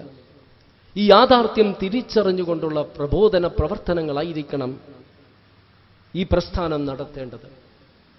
ഒന്ന് മാത്രം പറഞ്ഞുകൊണ്ട് ഞാൻ അവസാനിപ്പിക്കട്ടെ. മറ്റുള്ളവർ അതിക്രമങ്ങൾ ചെയ്യുമ്പോൾ ഞങ്ങളും അതിക്രമം ചെയ്യുമെന്നും മറ്റുള്ളവർ തിന്മ ചെയ്യുമ്പോൾ ഞങ്ങളും തിന്മ ചെയ്യുമെന്ന് പറയുന്നൊരു വിഭാഗമാകരുത് എന്ന് നബി സല്ലല്ലാഹു അലൈഹി വസല്ലമ ഉണർത്തിയിരിക്കുന്നു. ഒരുപാട് ഖുർആൻ ക്ലാസ്സുകളിൽ പോകുന്നവരാണ് എൻ്റെ മുൻപിലിരിക്കുന്നത്. ഒരുപാട് ഇസ്ലാമിക വിജ്ഞാനമുള്ളവർ. ഈ വിജ്ഞാനം ഒരിക്കലും സംവാദങ്ങളിലൂടെ മറ്റുള്ളവരെ പരാജയപ്പെടുത്തുക എന്ന ഉദ്ദേശ ലക്ഷ്യത്തോടെയായിരിക്കരുത്. ഒരിക്കലും മറ്റുള്ളവരെ അടിച്ചമർത്തുക എന്ന കാഴ്ചപ്പാടോടെ ആയിരിക്കരുത്. മഗ്രിബ് നമസ്കാരങ്ങൾ അല്ലെങ്കിൽ പള്ളിയിൽ മസ്ജിദിൽ നമസ്കാരങ്ങൾ നടക്കുമ്പോഴും പുറത്തിരുന്ന് തർക്കിച്ച് ശബ്ദമുണ്ടാക്കി പള്ളിയിലുള്ളവരെ ശല്യപ്പെടുത്തുന്ന കാഴ്ചപ്പാടോടെ ആയിരിക്കരുത്. മറിച്ച് ഇസ്ലാമിക ചരിത്രത്തിൽ ഉന്നതമായ മാതൃക കാണിച്ച പണ്ഡിതരുണ്ട്. മറ്റുള്ളവരുമായി അഭിപ്രായ ഭിന്നത പറയുമ്പോഴും, കാരണം ഇസ്ലാം പഠിപ്പിക്കുന്നൊരു യാഥാർത്ഥ്യമുണ്ട്, വിശ്വാസപരമായ ഒരു ശരിയുണ്ട് എങ്കിൽ അത് പറഞ്ഞിരിക്കണം, ആരുടെ മുഖത്ത് നോക്കിയാണെങ്കിലും. പക്ഷെ അങ്ങനെ പറയുമ്പോഴും അവർ അള്ളാഹുവിനോടൊരു പ്രാർത്ഥന പ്രാർത്ഥിക്കുമായിരുന്നു, അള്ളാഹുവേ, തെറ്റ് എന്റെ ഭാഗത്താണ് എങ്കിൽ നീ പുറത്തു നൽകണമേ എന്ന്. ഈ ഒരു മനസ്സിനുടമകളായി തീരണമെന്ന് ആദ്യമായി എന്നോടും പിന്നീട് നിങ്ങളോടും ഈ സന്ദർഭത്തിൽ ഞാൻ പറയുന്നു. ഒരുപാട് മാറ്റങ്ങൾ ഉണ്ടാക്കിയ ഈ മഹത്തായ പ്രസ്ഥാനത്തിന് അല്ലാഹു എല്ലാ അനുഗ്രഹങ്ങളും ചൊരിയട്ടെ എന്ന് പ്രാർത്ഥിച്ചുകൊണ്ട് ഞാൻ അവസാനിപ്പിക്കുന്നു. അല്ലാഹുമ്മ ഗ്ഫിർ ലിൽ മുഅ്മിനീന വൽ മുഅ്മിനാത്ത് വൽ മുസ്ലിമീന വൽ മുസ്ലിമാത്ത് അല്ലാഹുമ്മ അഹീനാ അലൽ കിതാബി വസ്സുന്ന വഅമിത്നാ മഅൽ ഈമാനി വത്തൗബ റബ്ബനാ ആതിനാ ഫിദ് ദുനിയ ഹസന വഫിൽ ആഖിറതി ഹസനതൻ വഖിനാ അദാബന്നാർ. അസ്സലാമു അലൈക്കും.